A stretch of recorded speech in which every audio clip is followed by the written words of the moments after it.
Hi, and welcome to the last but not final session for defining lead generation for today's commercial real estate professional, hosted by RealNext. And today we're going to be talking about, regardless of the size, how do you generate deals from your company, networks, or organizations. We have some really good special guests that are going to be on the line with us. We have Rod Santomassimo, we have Alex, James Milner, Michael Bull, Jeff Finn, as well as some other people that are going to be on here speaking with us here today, and I'll get into that. First, I wanted to do a little bit of house cleaning. You're going to have a section, say, go to webinar. In there, you have the ability to ask questions as well as to raise your hands. We encourage questions, so ask questions throughout. We'll have someone answering the questions throughout the whole session. So if we have to interrupt anybody, please. That's a good part of what we do here is the questions piece. I'd also like to make sure everybody can hear me. So if you can raise your hand if everybody can hear me loud and clear. All right, got great participation. I'm going to knock your hands down here. Thank you, Lynn and George, Christina, Judith, everybody for coming on and doing that. Also, can everybody see my screen? There's not going to be a ton of entertainment on the screen here unless someone is going to be sharing it, but you'll see defining lead generation for today's commercial real estate professional. If you can see my screen, can you raise your hand as well? Awesome. All right, and we got questions coming already. This is great. All right, without further ado, we're going to be talking about some really good topics today. We're going to be talking a little bit about CCIM involvement, local, national. We're going to be talking about global speaking. We're going to be talking about LinkedIn, public relations, how to become a leader in organizations, radio and video, as well as some other public speaking sessions. So is anybody here want to kind of start us off? I vote for Michael. I'd be glad to. Awesome. Hey, sorry to put you on the spot, Michael, but you know how these kind of go. We do a little bit of round robin here and stuff. But yeah, I mean, Michael does a lot of video and radio, and that's how I met Michael years ago, is from his radio show, and now he's got a TV program as well, and he's here to tell you a little bit about what he's done and the connections he's made and how he's generated leads from all that. Sure, I'd be glad to. I think the podcast, the Commercial Real Estate Show, is what you're talking about, and it's been on air for 5.5 years. We do a weekly show that's an hour on the radio. It's about 38 minutes of talk time. And when we first started doing it, we were going to do a local show and do call-ins, and then the studio called me at the last minute, said that last month, and said that I was going to have to tape the shows and not take live calls. So we decided what we were going to talk about in advance and studied it and brought in expert guests. And I think it was really a break for the show because it became interesting content no matter where you were in the country. And so, for an example, in the month of March, 35,000 people listened or watched the show from just two sources, iTunes and YouTube. So that doesn't include all the radio stations, all their online sources, and everything else. So the show has been has grown in popularity. Now, if I'd have known how much work it was going to be, I would have done it. There's no way I would have done it. And but I think once we went down the path to do a professional show is a lot of work. If any of you have put on a panel before, and you're moderating a panel and you're putting together a panel, it's doing that every week. But instead of maybe 100 or 200 people seeing it, you have thousands and thousands of people seeing it. So you have to be and put an incredible amount of activity into it. And our goal with it is to be better every week than we were the week before.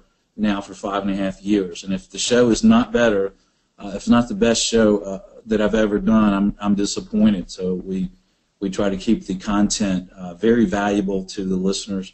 And then, for the benefit of the marketing, I think what it's done for us is given us credibility. It's given us leads and referral sources. Hopefully if somebody needs something in Atlanta, they think of us because they listen to the show or they watch the show. It also helps us build relationships with people that come on the show. In fact, Alan, you've been on the show. Rod, you've been on the show. And I feel like I have good relationships with you guys, and so it helps. It helps with that as well. And then it's on YouTube, so there's a video version. And I think if I was going to give advice to people about doing it, I would suggest that it's kind of like the social media kind of suggestion, that you figure out who do you want to do business with, who are they, where are they, what's interesting to them, and then create content around that. Creating if you're going to do a podcast or something like that, I would do it around what your best customer or client is interested in and what they do. And most of the time for commercial real estate, that's more local. So I would think it'd be better to do something that's real local. In fact, a couple of people reached out to me for advice that are starting local shows, and I'm glad to help them out. So, Michael, let me ask you something real quick. So you brought up a good point, right? So do something that your clients are interested in. So say I'm a retail broker and I want to do a podcast. Maybe we can have like a retail hour once a month. Or, would something like that be something that someone would be doing for a podcast? Because I know your stuff is geared around different things in the market, and some other things, but maybe like a retail hour, or if someone deals with, certain clients that are out there, maybe they can talk about, like Alan's tip of the week. Instead of doing just a video, maybe he can do a podcast off of that. Is that kind of something that people can do? Sure, I think they can, and I think I've gotten some good advice from Rod, to thinking about who is it that you really want to do business with, and then whatever you're writing or talking about or videoing, have it be interesting to them. So I think it's like I think Rod, you told me this as well. It's like if you're going to go on a LinkedIn group and you're on a group with a bunch of agents around the country, is that really helping you? Might you want to be around potential clients that are in your local area? I think so. It's good to define who you want to speak to and then find out what's interesting to them. So, yes, if you're a retail investment broker, you may want to talk about retail investment properties and things that impact that market and impact those properties. But one of the things I see is sometimes there's a lot of office tenant reps, and they're doing things that aren't attracting the businesses in their market. Well, they might be wasting their time. I think they should be looking at, well, if they're want to work with businesses in their local market, then they need to do something that's interesting to them, not kind of like the commercial real estate show doesn't really interest them that much if they're regular businesses. The commercial real estate show really only is interesting to people like that are listening to this call or that are in this seminar. That's real commercial real estate oriented people. So I think that's what I would advise people, is to just concentrate on your audience and give them what they want. Perfect.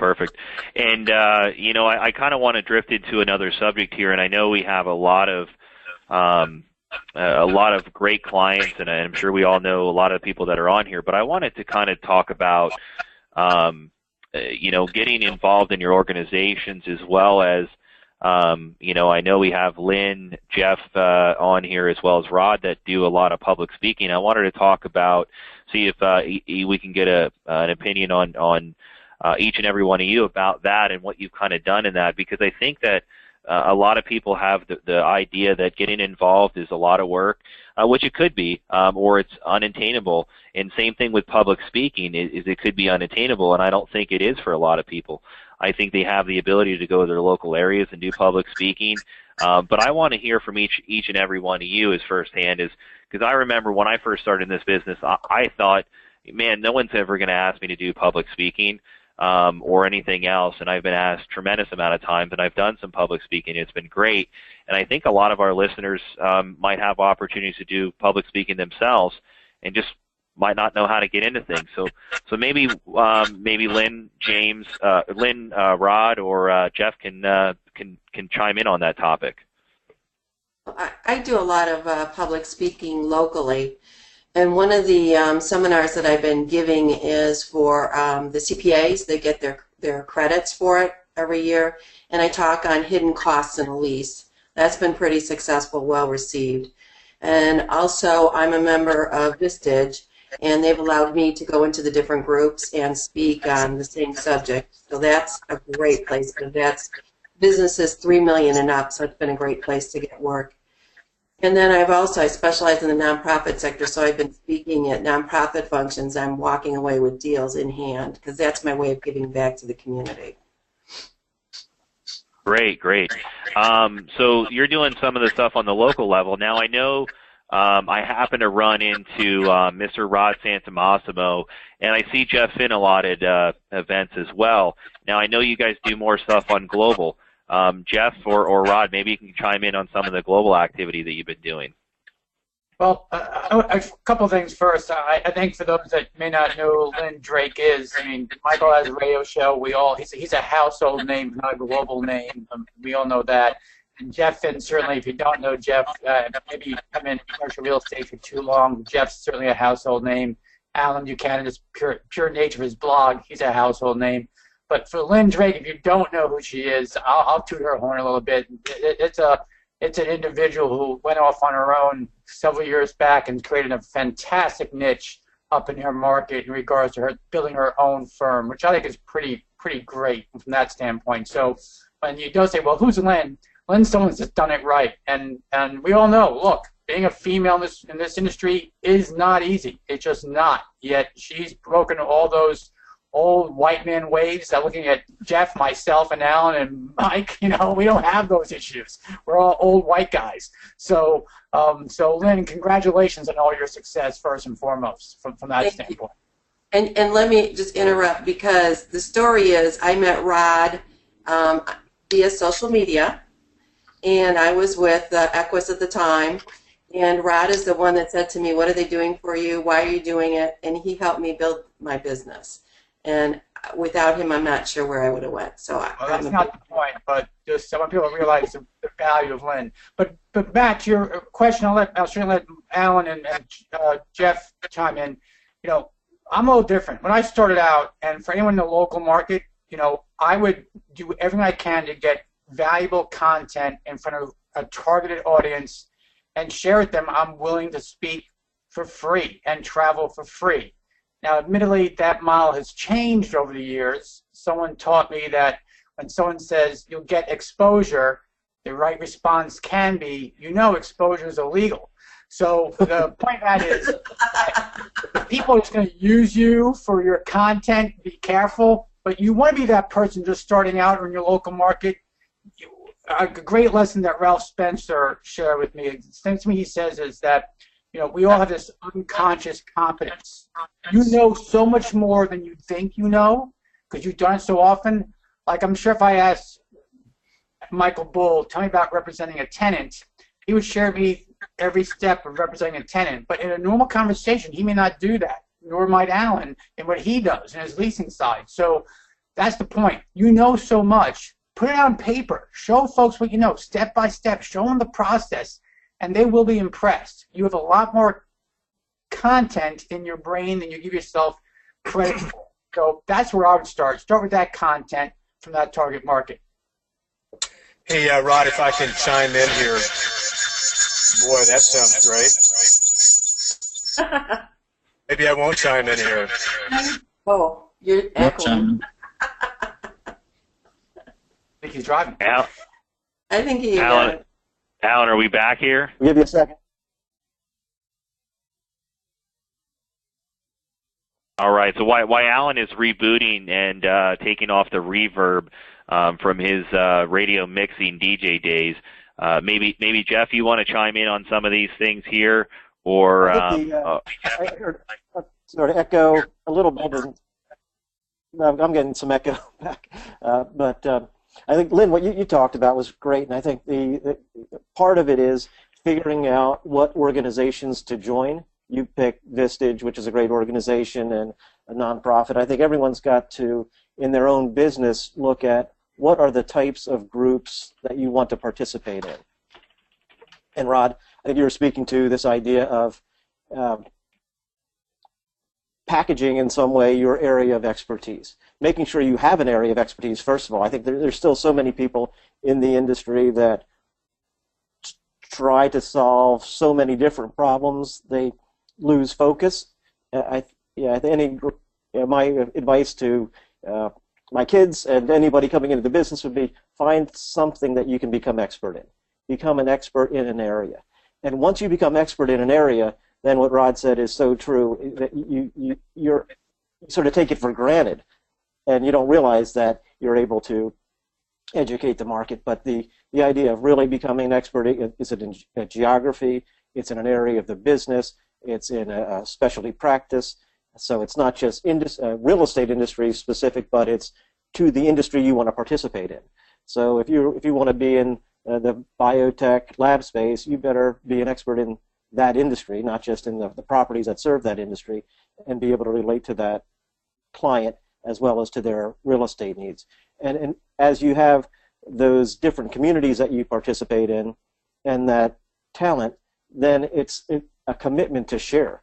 And what I've always found is the people that give the most get the most in this business, people that contribute and participate at a high level. And Rod was talking about it, by putting himself out there and doing these things that were putting him on the road, putting him in front of customers and imparting value to those customers, potential customers, they'll come back to you and want to work with you because you're before you're asking. And you're contributing expertise, market knowledge, insights, and a way to help. And people will want to do business with you, they'll want to talk to you, and they'll want to learn from you and work with you. So I think that the opportunity is, again, it's focusing, it's engaging, and it's sharing. Awesome. Now, one of the things that Alan, are you back? Are you on reverb, or are you with us here? I'll try here. I guess I'm still on reverb. All right. Unfortunately, we got to mute him. However, I want to take off what Jeff was saying, and that kind of goes to, and Alan, I hope you get your system fixed here, because Alan always talks about hyperlocal, and I think he would be the best person to explain it. And I think hyperlocal can go to all things, like Jeff was mentioning, and same with Rod is, I like the biotech takeaway. So if you're in the biotech industry for real estate, not only knowing the real estate, but also understanding the biotech or the biotech needs, and getting involved in that. That's another way that I've never even thought about being active if I was a broker right now doing. And I think some of those things would be great for Alan to talk on here. I know we have James Milner. He's very active in the social media realm and stuff, and I think all this stuff can kind of tie together. James, I would like to have you come on and say some words here, and maybe you can kind of tell us what stuff you're doing with the CCIM network and if you're hyperlocal. Right. Can you hear me, Matt? Yeah, we can hear you loud and clear, and there is no reverb. Okay, well, that's good because I was having technical difficulties myself, and so I'm actually talking into my iPhone and watching all this go on. But you said something earlier about people are afraid because it's a lot of work, and you have to be willing to do the work. If you're not waking up in the morning and making a commitment to yourself and to your business, Rod talks about you are the CEO of you. So go out and do something about it and be willing to put in the work. I think part of that work is getting out into your community and letting people know who you are and what you do. I'm really involved and very fortunate to be a CCIM designee. I know Rod and Michael are, and I've been involved for since 2008 with my local chapter in the Institute, and I have to say that I have gotten exactly what I've put in, which is a lot of time and a lot of hard work. And in return, I'm now part of the board of directors for our state chapter, and trying to find ways to plug in at a national level and utilizing the technology and resources that are available. And it's all about meeting people, right? Whether it's online or offline. I think you said that, yes, I am involved in social media, but there's a balance there. There's a balance between the digital and the physical. And I think what a lot of people forget is you can have this awesome online presence, but so many of our deals are still done by a handshake. It still takes you going out, shaking a hand, introducing yourself, going to a chamber event, whatever event it may be, and letting people know who you are. I guess I would just close by saying, you want to be approachable, and you want to follow. When you do meet someone, we have this horrible habit of just putting them into a system, right? Whether it's drip campaign, whether it's whatever function you put that business card in, choice.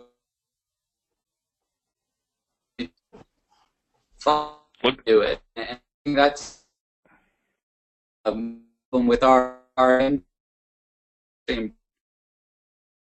Sorry, James, I'm going to have to mute you there, buddy. It looks like we're having technical difficulties with James there, cutting in and out. But that was a great piece to add here. And what I'm taking away from all this stuff is we really need to write down some of the stuff that we can get involved in. I know Rod loves to be inside of groups, inside of LinkedIn, and utilizing some of that stuff, utilizing a hyper-local area, having a real plan and a process to do it, and really just step out there and take the leap. Start moving into it. You get out what you put in, if not more. And it's really neat to see everybody get involved in these things. Again, participation by the audience is something we really enjoy and we love. I see some familiar names. I got Ron and Zach and Ralph, Karen and Christina, Dan, Chase, Carrie, Brian. Feel free to ask any questions. We'll be happy to answer them. You have some of the most well-respected brokers and professionals here on this call, whether they're attendees or staff on here with us, with Alan and James and Jeff Finn and Lynn Drake and Michael Bull. They would love to answer any questions you have, even about the weather. What's the weather like in Atlanta, Georgia, Michael? It's hot. Okay, it is hot, so everybody knows what the weather is there. Rod, one of the things that I was talking about, I just mentioned briefly, is groups. And LinkedIn. I don't want to touch too much on the LinkedIn portion of it, but if anybody uses groups, maybe Rod, you can touch base on that. And then I know Jeff likes to get into some of the LinkedIn as well. Yeah, well, first of all, I think everyone should have their own group. It sounds crazy, but the reason I have my group is because I was singing a LinkedIn presentation, and the guy presenting said, "I'm sure you all have your own groups." We also, of course, no, we didn't have at the time. Said, well, you should, and here's why. Because you get to really become the king Kamehameha of every rule there is to a group. So that day I started a group, and I will tell you that I went to bed, I started a group, I invited everyone I could. The next morning I woke up and I told my wife, I remember this, at breakfast, saying, hey, we have 350 people sign up for the group. And the first question was, well, how much is everyone paying? So I had to then share with her, well, that's not how social media kind of works, honey. She said, so why is it important? Well, it's important because you get an audience. And so if you don't have your own group, then you got to be a member of a group. But when I ask across the country, whenever I speak, who's in a group, everyone raises their hand. And then I ask, okay, who participates? No one raises their hand. So if you're going to be part of a group, you got to allocate yourself, and the way we look at this, and from our client perspective, is there are allocations of buckets throughout your week. So I would say, look, give yourself 10 minutes, 15 minutes a week. I don't care if it's on a Friday afternoon or a Tuesday morning. Say, you know what, I'm going to do some commenting on my groups I'm members of. And I'm sure Jeff has the number. I don't know what it is. I think you could be joining 35 groups in LinkedIn. I have 35 groups. They're not all brokers, though, right? There are other groups that people may relate to brokers. So think about your groups, but more importantly, allocate 10 minutes, 15 minutes a week to make a comment on some of the discussions going on, and you'll find that your rankings and SEO will start to rise from a group perspective. So that's my input. Yeah, and that all ties back into some of the other shows. And just so you know, these are all recorded, each and every one of these. And we're going to talk about, let's say we have some questions, is, how do we generate leads from being a speaker? How do we generate leads from doing these shows or events and everything? And I think we'll be able to break off on some of that stuff as well. But we have Mr. Hyper Local here on the phone with us. Tuesday Traffic Tips, the one and only Alan Buchanan. Alan, for Linda's sake, I hope you're not driving. We see you're in a car. but please don't be driving while you're doing this session here. If you are, pull over. Yeah, I prefer to think of it as my palatial studio, not my car. Actually, Michael Bull has a palatial studio. All I have is a car, so, you know, I just have to, I live here, I work here, this is my home. So, Alan, we were talking about hyper-local and local and fine-tuning some things. So, you know, if you're going to do a group or a show, maybe you want to talk about biotech like Jeff mentioned, or not just the sales aspect of things.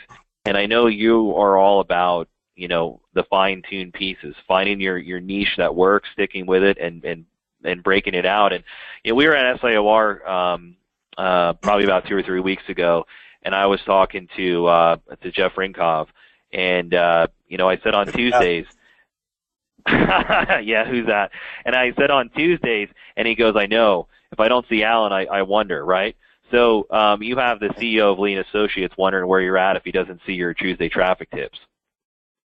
Yeah, it's because I made him a co-star one day, and it went to his head, and from then on, it's kind of been downhill. So, you know, Tuesday Traffic Tips started as a Twitter content piece because I wanted to do something kind of small and bite-sized that people could consume, and I was just driving to work, and the idea kind of hit me that maybe it'd be cool to talk about thought processes as you're sitting in traffic, which in Southern California, Lynn probably can't relate to this, but in Southern California, we have quite a bit of that, and we sit in traffic quite a bit. So that's the way it started, and then I've used it as a means to become visible within the Lee organization.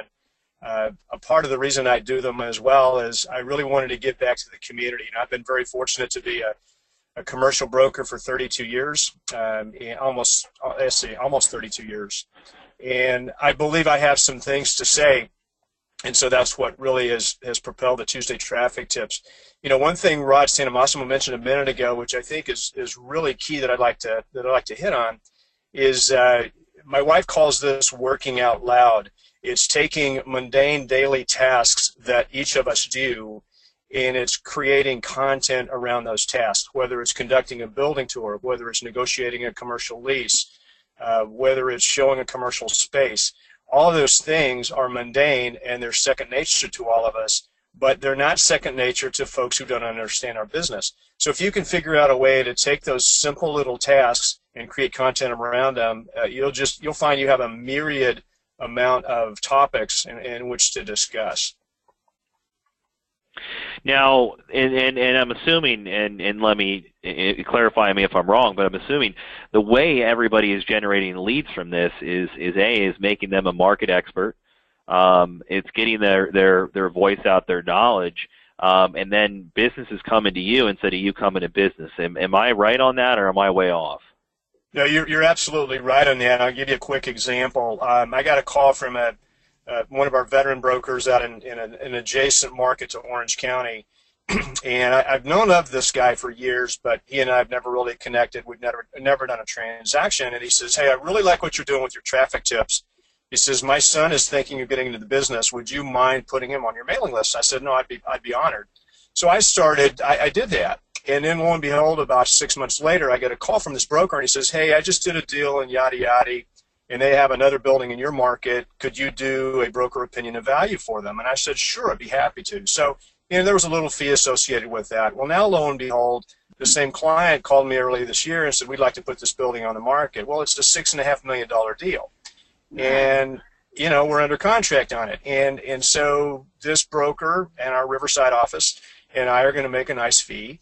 And that came about as a result of being visible with the Tuesday Traffic Tips. I mean, I'm certainly not the only broker in North Orange County, California. I mean, there are 1,500 of us. But he chose me, and I like to believe he chose me because of the little video content that I produce on a weekly basis. So, yeah, it works. And it's not necessarily always that direct. I mean, a lot of times you'll get a call and you won't know quite why, and it's because someone saw the traffic tip. I was talking to a friend of mine in Chicago yesterday. We did a transaction out here in 2012. He's not with Lean Associates anymore, and he says, "Hey, I get your Tuesday traffic tips, and I think they're a great way to brand." So, people are figuring out how to find them, and I'm happy people are watching them. So it's great. Awesome, awesome. So let me toss this back over to, and we'll pilot a little round robin. I'm going to throw it to Rod first, and maybe we can have Jeff comment on this next, and then Michael, you'll be last but not least. Michael, you're one of my favorites here. What about lead generation from speaking, Rod? Yeah. How does that work? Well, I had the privilege of speaking at a ITRA conference last month where I got finally to meet Lynn in person.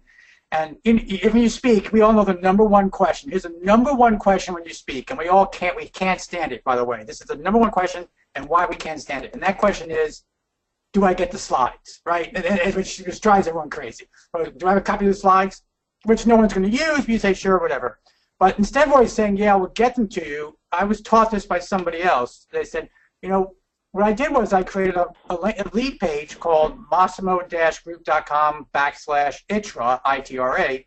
And by the way, if you're listening, it's probably still up. You probably can go get the download if you want, if you're listening to this. And I said, look, you want the notes to the presentation? Go to massimo-group.com/ITRA. You can download my notes. And now whenever I give a speech, I create a lead page for my notes and for the presentation. And so what happens is, now I know who in the audience, A, really cares about what I said, and more importantly, yes, I capture their first name, last name, email, and phone number. So if you want to create lead generation from giving a speech, do not give out your content. Do not. Give it in the lead page. Let the real interested parties go grab it, and now you got some leads. Oh, great idea. That's a good idea. Rod, that's definitely great on there. Now, Jeff, I'm with you a lot of times when you're speaking. I'm not with you a lot of times when I'm speaking. I know you and Michael have done a lot of speaking engagements, but maybe you can give some advice to some of the brokerage firms on here, because you were running NAI Global for a long time, so you have a lot of knowledge, not only on the local speaking and leads that you can use it, but also a global perspective as well. Well, I guess it really begins with the concept of having the area of expertise, and whether you like it or not, everyone is a brand. Every individual is a brand, and Alan's doing things to brand himself. He talked about, and Lynn's doing things to brand herself. And Michael's doing the CRE show. Rod's doing the coaching thing. Everyone's doing something. So by speaking, you're accentuating your brand. You're positioning yourself. You're marketing that brand to the world. You're conveying who you are, how you do business, what you think, how you act, and people are going to judge whether I want to do business with that person or not. So by first being out there, you're giving yourself the visibility. That's a great plus. You're demonstrating your expertise. That's a great plus. You're putting out your personality, your style, who you are, how you think, and all of those things allow people to really determine whether or not they want to engage with you, and you've got a big audience out there, and it does come back to you. So, Rod, that was a great idea of the holding back the information, so they really have to raise their hand and self-identify. But I think the response, fundamentally is even more immediate than that. Often is if you're able to convey a message that's compelling and of interest. You're going to have a line of people gathered around you the second the presentation ends, and you're going to pick up however many business cards you can, and you've got immediate opportunities to follow up. And the trick is to follow up with those immediately, not let time drift, not let that slip away, not let the excitement or enthusiasm or whatever their interest lapse. Make sure you make a note of what you talked about with that person and what you want to follow up with, so that you've got an immediate ability to call or email and say, wanted to get back to you on this subject or that subject, or make an appropriate connection. So, to the degree that you've got a compelling message to the right audience, you're going to generate leads. They're going to stand there and be of interest. To the degree that you're able to do what we're doing on this webinar and capture it, what I found, often, at least in the olden days, since Rod remembered that we're old people now, it used to be that everything just went into the ether, right? You spoke once and it was gone, and maybe somebody took some notes and remembered, but now you've got people in the audience, and hopefully, Matt, when you're with me, you're taking a video or a picture and using it for social media. So I think more and more now, my son's very active in social media now, and now Facebook has the live capabilities, so he's been experimenting with that, and I think it's a fantastic new idea, and I encourage everyone to look at that. But to the degree that I'm speaking in the future, I'm going to want somebody, a counterpart with you in the audience, to capture it, broadcast it live, and basically your own production company now. So Michael can take his studio on the road. Everyone with an iPhone takes their on the road, and wherever you're speaking, you not only have the audience that's in the room, it might be smaller in the room, but you've got a vast universe of people that follow you on Facebook or wherever else that you can immediately see. They'll know that you're on live broadcasting and can come and look and then reach out to you or save it and store it and then publish it in your social media channel. So I think to the availability of that content, to repurpose it and use it, is an opportunity that shouldn't be missed. What I'm gathering from all this, and I think it's great, is each and every one of you that's on here is really thinking about brand, and bringing attention to your craft on the education piece. So you're educating people, you're branding yourself, you're building value in you and your brand that's generating those leads. So not only I'm assuming that these leads are more qualified leads that are coming through, but they're also, it's a lot easier than the olden days of picking up the phone and making 100 phone calls a day. And Rod can probably say that whatever broker tells you makes 100 phone calls a day, it's probably only 20. But the leads that you're generating business to come to you. So in essence, all these are just not leads that come in with a phone number, a name, or email, but you're actually having requests to do business. And Lynn, maybe you can chime in on some of the stuff where you've had a lead, but not only just the lead coming in as a name or a phone number and saying, I might be interested, but actually, more or less you're having people come in and wanting to do business, like Alan said. He generated a lead, but that's an amazing lead to go ahead and get a $6.5 million business from. Yeah, that's a great lead. I've been really very lucky, but I also follow the process that I was taught by Rod, and I do everything process-oriented, so I get a lot of leads because it's consistent. So I do all my blogs, I write them all at once, they go to a writer, then I have someone that puts them out, and I think that everybody needs to find what they're good at and work in that area, because we can all do all of these things, but we can't do all of them at once. So finding systems that you can create these that are your best at and go after them. And it wasn't interesting, I got a lead, I did the Marcus Millichap lease here in Detroit, which I'm sure you guys are all probably shocked about, but that came over as a lead, and I did that deal. So it was interesting. I get a lot of leads at this point, and I track all my leads. I also track how many leads I give out, because givers gain. And just in the first quarter of the year, I had 16 leads, and I accepted, I think, 10 or 12 of them. So I think it's important to build a system and then track what you're doing, because if you're not tracking, you don't know. And I have a question for Michael, if you don't mind, because I'm curious about you you're doing all these interviews. Are you doing those all at one time? Or are you doing every single week? How are you doing that? Because it seems like it's a lot of work if you were doing it every single week. Yeah, we're doing them every week, so we'll do a show a week in advance. So it's pretty much like putting together, a panel. And so we'll talk to an analyst and then the experts, and we'll speak to them either in studio, on Skype, or on the phone. And but we kind of record and go, so it's not an infomercial. We try to keep it fast-paced, and if somebody messes up, it's usually me, and I just that going, Yeah. So, it needs to be real anyway. So, yeah, it is a lot of work, but it's I'm generating leads for 50 people at my firm, not just for me. So that's each we touch on the different topics and everything. So I'm doing a little different than an individual agent might do. Awesome. And I'm getting questions in here, which is great. So And Alex, I'll unmute you here in a second. It looks like Alex just joined as well. So as soon as I see a cross here, I can't find you in here.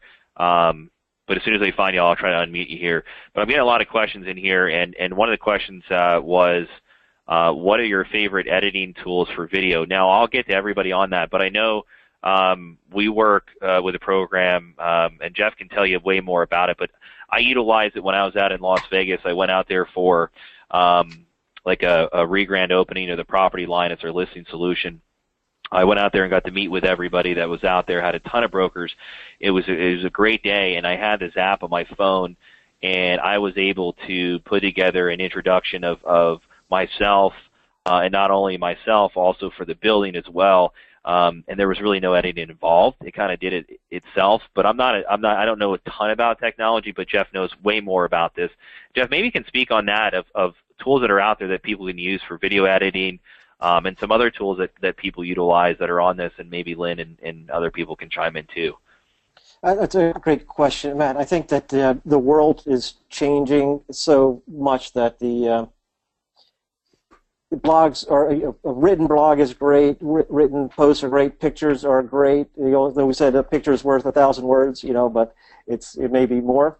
But a video is worth 1,000 pictures, and then you've got virtual tours, and you've got this whole new dynamic of and the availability to share information in a much more compelling way than you were ever able to before. So I think we should be thinking about how do we communicate in a new and different way. The best opportunity is to be person to person, right? And there's some things I like to talk about, through the real relationship, not just social media, if we have the time. But I think that the video opportunity is a really compelling and easy way to get a message across, and I don't think the industry's figured out quite how to do it. Certainly, one of the ways is the streaming video, whether it's Periscope or Facebook Live or some of those other ways. But one of the tools that we're just bringing to market now is the RealNext Video Maker. And what we've done is we've partnered with a company that's developed very cool technology to do the post-production work of video and create a template-based model so that an agent can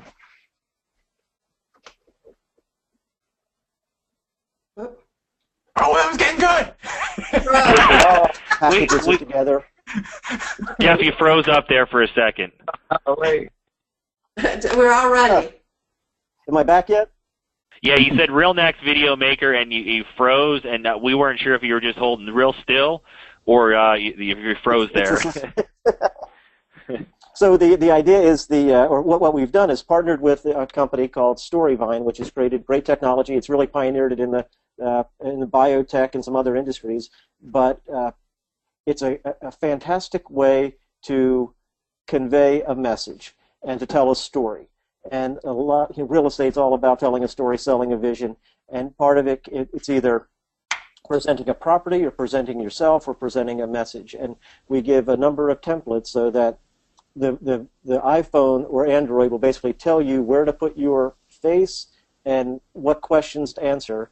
And it basically is a curated package of 3 to 5 clips that then gets streamed together in seconds through the application and comes back to you in a bundled snap of a 1 to 3 minute segment that you can then email to or post on your website.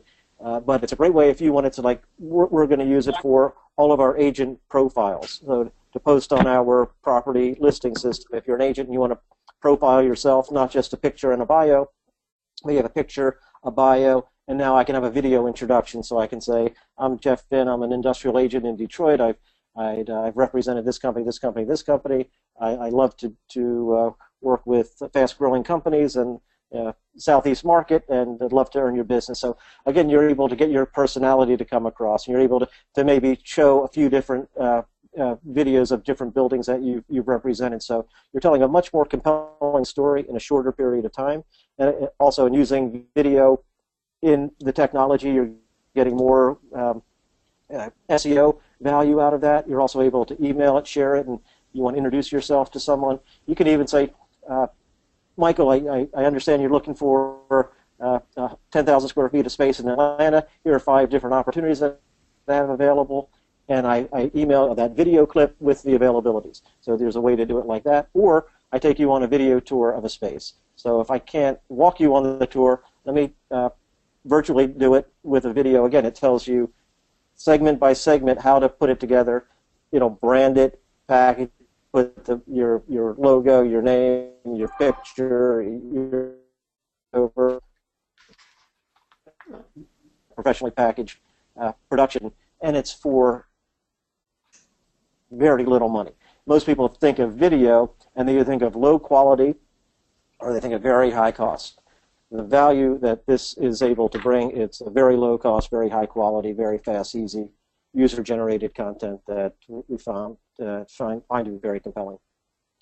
And just so everybody knows, I was able to, sorry, Jeff, to cut you off there.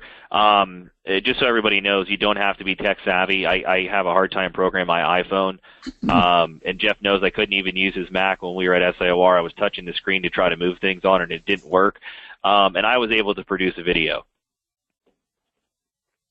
What was that called? I'm sorry. It was Story what? It's the Real Next Video Maker, and we did it through Storyvine. If anybody wants information on that, I know this is definitely a plug here, so I apologize, but msmith@realnext.com if you want more information on the Real Next Video Maker, and I can show you how to use it. It's that simple. But Storyvine just has a generic app. We've customized it for the real estate industry. So that's one of the tools. What, Michael, you probably use all super kind of fancy tools and everything with your radio show and videos, but maybe you have some simple tools that you utilize, or Alan, what are you utilizing? Is Alan still on the call? No, I think Alan's gone. Okay, well Michael, then you can chime in. Sure, we use Final Cut and Adobe Premiere. But I have a full-time producer who studied it in school, and that's what he does for a living. And I thought I'd touch on a couple of things real quick to be efficient and follow up. Lynn, you asked me about interviews. Now there's another thing that I do called Ask Michael Bull, and I do basically 1.5 minute video each business day, and I put that out and I answer commercial real estate questions that I've received from the press or from clients or from agents or from show people, and I answer that question very quickly, and we put out that video each business day on YouTube, the show website, and an Ask Michael Bull Twitter account. Now I do those 10 or 12 at a time, and in front of a green screen, and we get them out every day. So it's not taking me a lot of time. When I get questions during the week for a couple of weeks, I'll write them down, then the producer writes them on, puts them in the program, and then I just answer them one after the other. We put them out each day. And on the speaking, I think one thing that's interesting to note about the speaking is you think about what's the best way to do business with someone. It is the most effective is one-on-one. They see you, like Jeff mentioned, they see your personality, they get to know you. Well, you think when you're speaking in public, you're doing that one-on-one almost, but you're with them, but it's with hundreds of people at a time. The other thing I would tell people about speaking is don't be afraid of it. Don't be afraid you're going to be terrible. I can tell you the first time I spoke, I was absolutely awful, and I was really embarrassed about it. But the second time I was better, the third time I was better, and I took classes from Dale Carnegie, from a stand-up comedy class to I took a hosting class. I studied it and read about it, and I still have a long way to go, but with practice. So I think you don't be afraid of it because it is so powerful. So some of the takeaways that everybody can take away from all this stuff here, and we have some more questions here, and we'll try to get to them, is find your focus area, kind of write out a little bit of a plan, stick to what you're going to do or what you can allocate to, and I think then it will ultimately grow out of that. As you find out your interests, your niche, and then I think you're just out of the pure passion, more and more will grow, just like how Michael went from the radio show now to a TV show to an Ask Michael question, and same how Rod's business has grown, Jeff's business has grown, Lynn's business, everybody's business has grown. They all started out somewhere with something, on a small area, and it blossomed out of that as it becomes more fun. Especially those leads become a lot more fun to communicate with, to deal with, and it takes you out of the daily the daily grind, and it makes more fun for everybody. These sessions are going to be posted. I'm sure they're going to be blasted all around social media, from Michael's to Jeff's to Rod's to mine to Lynn's to Alan's. So they'll be blasted. They'll be all on our websites. You can view them at realnext.com. Rod has a website I'm sure he'll plug here in a second, same with Michael and Lynn, to make sure that you're able to get information on that. We'll keep doing more and more of these sessions as they become more popular. We love getting on. We love questions. If anybody has any ideas for any topics or tips, please let us know. My email address is msmith@realnext.com. I'd love to find out what each and every one of you have questions about, or your experiences, or what has worked for you. And I wanted to get to Kyle's question kind of last before we wrap things up, because I have heard a lot about it, but I haven't seen a lot of use cases on here. And maybe Lynn can speak on this. Drones. What's everybody's thought on drones? Hey, I can talk to this because I'm not using one personally, but I have a firm that I use for it, and I think it's the way of the future. We get from a marketing perspective for our properties that we're taking to market, whether it's lease or sell, we get a picture of a property that's totally different than at grade. When you have the capability that a drone has, it can take some very remarkable pictures. So we made it, as a firm, made a decision that we weren't having a marketing piece without these, a combination of drone aerials and stills. And we've had a lot of positive feedback that people are very impressed with. So drones, that could be a whole other topic, and I don't want to get too far on there. So drones, we're seeing those as a wave of the future. We're seeing personal videos a wave of the future. We're seeing the ability to take these flat files and make them more dynamic is kind of the wave of the future. What's your cost point on some of these things? Now, Jeff mentioned the RealNext Video Maker. Everybody thinks it's at such a high cost, and it's not. Now it's at attainable.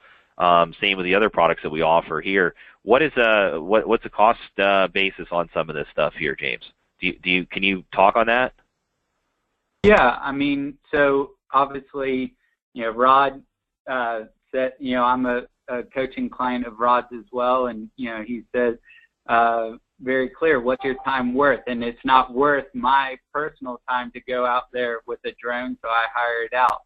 It's a few, for every property, it's a few $100s, and we think that it's an excellent way to spend our financial resources, because the quality of the product that we get in return for that investment is much better than I could do or anyone else could do. So few $100, find someone that knows what they're doing, and because otherwise you're going to take a $3,000 piece of technology and probably break it. Well, plus it probably takes away the liability as well. So if you're flying over that industrial building and you happen to see Michael laying in the backyard suntanning, you're not going to get sued. Yeah, I'll pay you. Yeah. I think that you're on something as well, and Matt, that anybody watching or listening to this want to make sure that they're legal, because you have to have a permit. It has to be registered, and if you're illegally flying it and you put it out on the internet, you're kind of illegally doing something, especially if you're one of the large firms. You want to be aware of that. And secondly, if you're flying it and something does happen, you could have a problem. So you do want to make sure you're doing it in a legal way. It's not just a license, but you have to register a flight plan with it. So it's a lot of issues around drones. And I would say that there's a next step. I think it's a first phase. of the drone technology is the sort of the aerial, the video imagery and the surrounding video imagery that you can get. But what we've been able to look at and now work with is, with that wrapper of the building and all the imagery, you can also start to create 3D models. And so it's the application of that asset. Once you've got that imagery, what you can do with it. So a 3D model of the space, particularly if you're doing a redevelopment district, or you can use drones to help in setting the setup for a new development, to then be able to create a 3D model of that space and virtual tours of the space, that either with the Oculus Rift or with other headsets or just on a web GL environment, enable your customers to come in and actually virtually tour. So it's a really amazing step that's coming forward, and again, at a cost-effective way now, by combining different technologies and using a drone on the outside, gaming technology as a platform to basically put your real estate asset into a video game environment with very high quality renderings and the ability to manipulate the space on the fly, to come in, knock down walls, change floor coverings, build out the space to make sure it works for you. Get the view of what it looks like on the 50th floor versus the 5th floor, and understand the obstructions and the advantages and the transformation with not just having the drone, but then again putting it together with other pieces of technology are very compelling. Well, it's good to see. You have low cost, high tech, a lot of value. These sessions are always great. I'd like to end with some final words from anybody that's on here. We can go alphabetically, or we can just go how it is. This is the last of the defining lead generations, but definitely not the last for the Breakfast Club to get together. You'll see us out there on social media, hashtag CRE Breakfast Club, and I think James put us on Periscope as well today. But any parting words here that anybody would like to leave the audience with? Yes. I heard Lynn, was that a Linda Day Harrison on there? That's Yes, it. I only came on because I want to apologize that Alex didn't get on the call. Alex Ruggieri out of Champaign, and Rod can help me here, back me up on him. He's a great guy. I've got to know him through Rod, and I don't know what happened, but he was one of our guest panelists, and I'm so sorry he's not on, because he had some awesome things to contribute about lead generation. And Lynn heard what he had said when we were on the call the other day, and I want to share his story. Basically, his attitude is he uses public relations to generate leads, and what he does is he goes out into his community and he interviews the CEOs or the big shots at the companies and says, "Hi, I've got a radio show. I'd love to focus on your business and do a show about you." And that has just made his business just fantastic, because he got to know all the big company owners, and he's learned about all the different industries and businesses in his community. And it's just done wonderful things for him, and he wanted to share that with all of us. So his lead generation technique is using his show, but coupling it with actually going right to the organizations and companies in his marketplace and showcasing them. So by showcasing them, who doesn't love that? And his attitude is, if he goes to any business and says, "I want to do a show about your company," nobody says no. And once they get to know him, and Rod can help me here to say how great he is of a guy and a networker, he's just done a phenomenal job. And I wanted to give that on behalf of Alex at SVN Ramshaw in Champaign, Illinois. Linda, thanks for bringing that on here. And it looks like Rob wants to say, I love the cameras because I can kind of tell when you all want to say something. Rod, you have some parting words here that you'd like to do, and then we can go over to Jeff, Michael, Lynn, and then wrap this up for everybody here, because I know everybody's got a busy day, and they want to take everything you said and put some of that into action today. Yeah, I think that's the key word, Matt. You said put into action, and one of our panelists, I apologize, I don't recall who, said earlier, look, there's a lot of ideas we are sharing with you today, and lead generation is not about one thing. It's not about sending out a postcard and saying, well, gee, that did not work.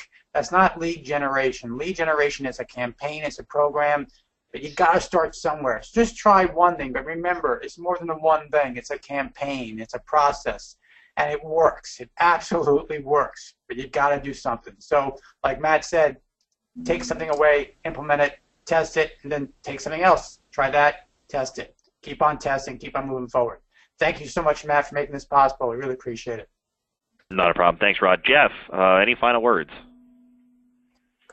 Absolutely, and thanks again, Matt, and to the panelists. It's been a lot of fun participating. One of the things that they set up for this, and with my background at NAI, was asked to think about is, what does it take to make the most out of a network environment, a group that you're part of? Because a lot of people, they join a group, and one of the funny stories, we had a partner in NAI joined from Germany. He said, I joined the organization, and we sat by the phone and just waited for it to ring, because that's what it was all about, right? So the phone didn't ring, so he realized that he had to actually get involved. And he said, I'm going to be the leader. I'm going to make things happen. And by making things happen and putting out opportunities, by engaging in the committees, groups, leading committees and groups or practices, all of a sudden he built relationships and confidence and trust. So Germany didn't seem so far away, that the practice and process and confidence that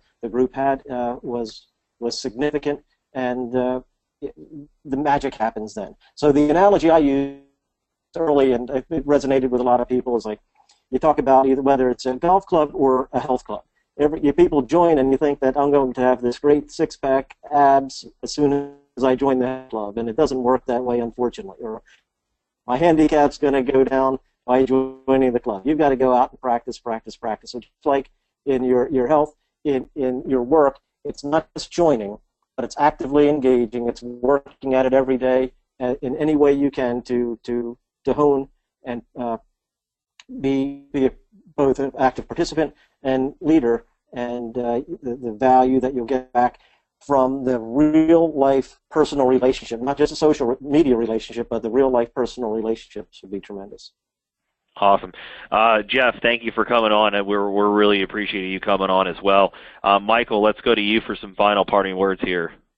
Yeah, I think I'll add to kind of the same theme there, that you can have a lot of things creating presence, as Rod calls it, and a lot of these lead generation things, but don't forget some of that presence is just for you to reach out and contact people, to see them and call them, so that when you do that, they know who you are, and they've received your newsletter, or they've seen you online, or whatever, and that creates the presence. And so don't forget that you still have to be proactive, like Jeff said, is go out and see and talk to these people.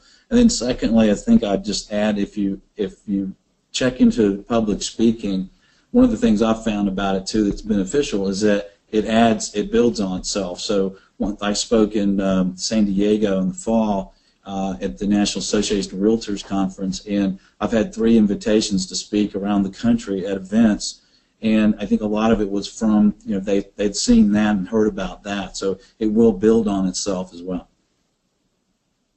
Awesome, Michael, and again, we really appreciate you coming on here as well. Lynn, parting words here. I feel like we're on the Mickey Mouse show. Now it's time to say goodbye.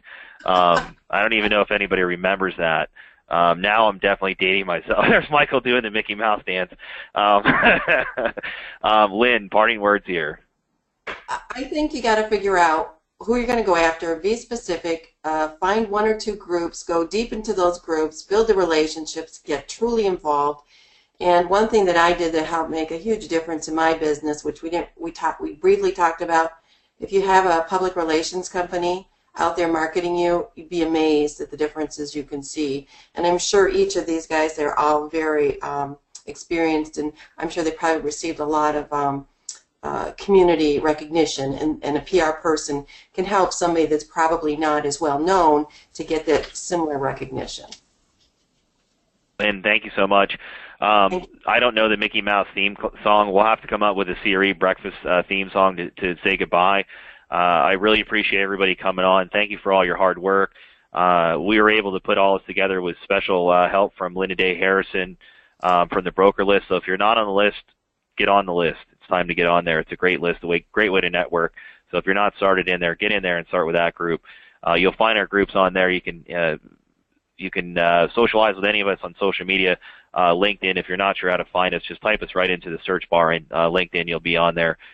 We are all happy to answer any questions anybody has, and look forward to more sessions. We're going to be definitely doing more and more sessions as time goes on, and then hope everybody has an amazing week, and we look forward to seeing you on our next session. Thank you, and have a good day. Thank you. Matt.